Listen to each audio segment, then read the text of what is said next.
आधा किलो आटा।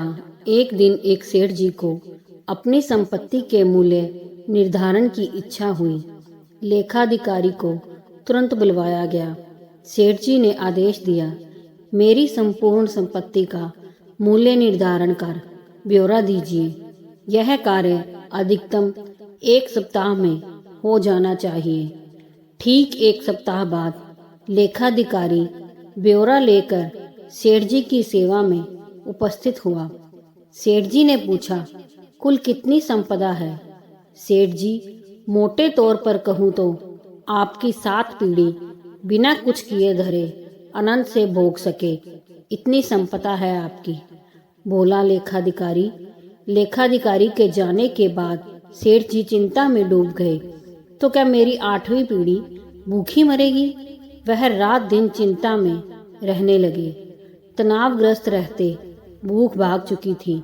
कुछ ही दिनों में कृशकाय हो गए। सेठानी जी द्वारा बार बार तनाव का कारण पूछने पर भी जवाब नहीं देते। सेठानी जी से सेठ जी की हालत देखी नहीं जा रही थी। मन की स्थिरता व शांति का वास्ता देकर सेठानी ने सेठ जी को साधु संत के पास सत्संग में जाने को प्रेरित कर ही लिया।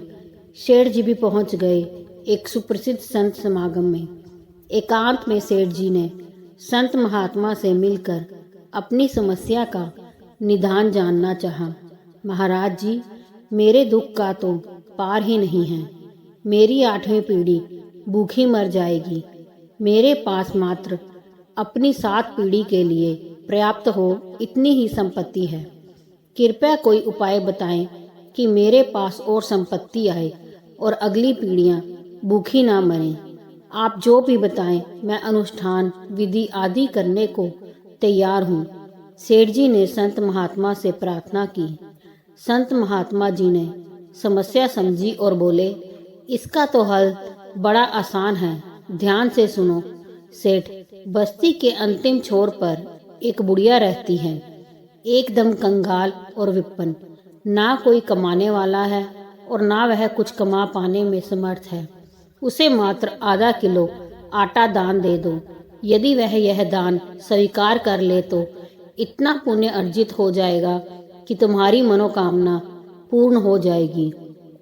तुम्हें अवश्य अपना मन वांछित फल प्राप्त होगा। सेठ जी को बड़ा आसान उपाय मिल गया। अब सब्र कहाँ था उन्हें।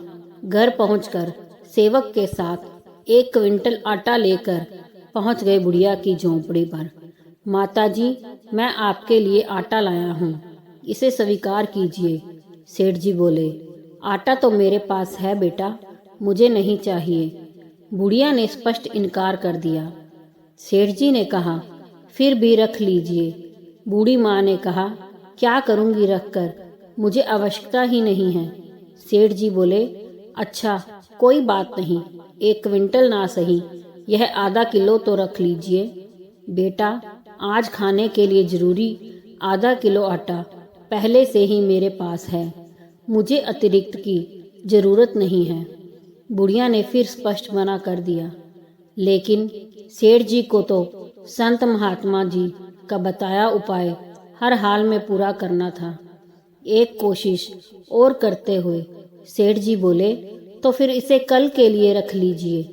बूढ़ी माँ ने कहा, बेटा, कल की चिंता मैं आज क्यों करूं? जैसे हमेशा प्रबंध होता आया है, कल के लिए भी कल ही प्रबंध हो जाएगा। इस बार भी बूढ़ी माँ ने लेने से साफ इनकार कर दिया। अब सेठ जी की आंखें खुल चुकी थी। एक गरीब बुढ़िया कल के भोजन की चिंता नहीं कर रही और मेरे पास अथाह धन सामग्री होते हुए भी मैं 8वीं पीढ़ी की चिंता में घुल रहा हूँ। मेरी चिंता का कारण अभाव नहीं, तृष्णा है। वाकई मनुष्य की तृष्णा का कोई अंत नहीं है। संतोष में ही शांति व सुख निहित है।